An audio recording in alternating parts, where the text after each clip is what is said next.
ஆகையால் கர்த்தர் அந்நாளிலே சொன்ன இந்த மலை நாட்டை எனக்கு தாரும், அங்கே ஏனாக்கியரும் அரணிப்பான பெரிய பட்டணங்களும் உண்டென்று நீர் அந்நாளிலே கேள்விப்பட்டீரே.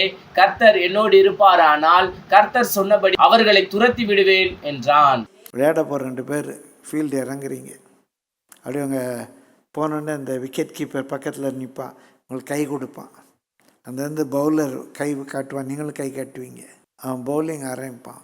ஒவ்வொரு பால் போடும்போதும் அவனுடைய ஒரே ஒரு நோக்கம் ஒன்று அவுட் ஆக்கணும். எவ்வளோ மேக்ஸிமம் அவனால் போட முடியுமோ சுற்றி போடுவோம். பின்னால் நிற்கிற விக்கெட் கீப்பர் நீங்கள் வந்தோன்னா கையெல்லாம் கொடுத்தான்ல, அவன் ஏன் அங்கே நிற்கான் தெரியுமா? உங்களை அவுட் ஆக்கிறதுக்கு தான் நிற்கிறான். எப்படியாவது உங்களை அவுட் ஆக்கிடணும் அப்படி தான் அவன் பின்னால் நின்றுக்கிட்டு இருக்கிறான். 9 பேர் சுற்றி நிற்கிறான் அவங்கள ரவுண்டு கட்டிக்கிட்டு.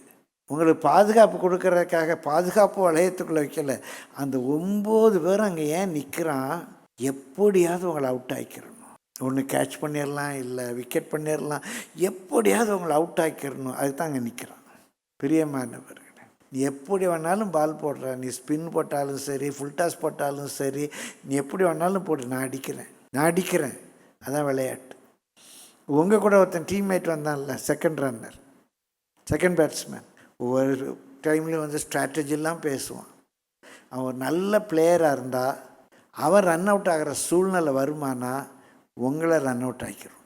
அவன் விளையாட வேண்டாமா? நான் ரன் அவுட் ஆனாலும் பரவாயில்லை, அவன் விளையாடட்டுன்னு அப்புறம் அது பிளேயர் ஆவன். அப்போ உங்கள் கூட வந்த செகண்ட் பேட்ஸ்மேனும் அவனுக்கு ஒரு ரன் அவுட் வருமானா உங்களை ரன் அவுட் ஆக்கிடுவான். உங்கள் டீமை சேர்ந்த 9 பேர் ஸ்டேடியத்தில் உட்காந்துருக்காங்க, எல்லாம் உங்கள் ஃப்ரெண்ட்ஸு. அதில் ஒருத்தன் பிலீவர், நல்ல பிலீவர், அவன் உட்காந்து ஜெபம் பண்ணுறான். நீ செஞ்சுரி அடிக்க நான் ஜெபம் பண்ணுவான், அவன் என்ன ஜெபம் பண்ணுவான் சொல்லுங்கள்? ஆண்டவரே எனக்கு சான்ஸ் வேணும் ஆண்டவரே. அவனுக்கு எப்போ சான்ஸ் கிடைக்கும்? நீங்கள் அவுட் ஆனால் தான் அவனுக்கு சான்ஸ் கிடைக்கும்.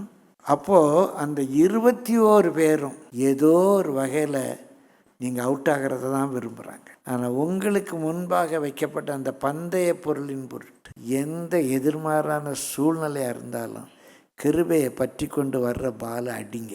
அந்த கிருபை கொஞ்சமேனு சோர்ந்து போகாதீங்க. 60, 70, 80 எல்லாம் வெறும் நம்பர் தான். கர்த்தர் உங்கள் கூட இருப்பார். ஆனால் உங்களை கொண்டு நிறைவேற்ற வேண்டிய ஊழியத்தை நிறைவேற்றுவார். கர்த்தர் உங்களை ஆசீர்வாதமாக்குவார். மலை நாட்டை நீங்கள் சுதந்திரிக்க முடியும். அவர் பலத்தினால இடைக்கட்டும்.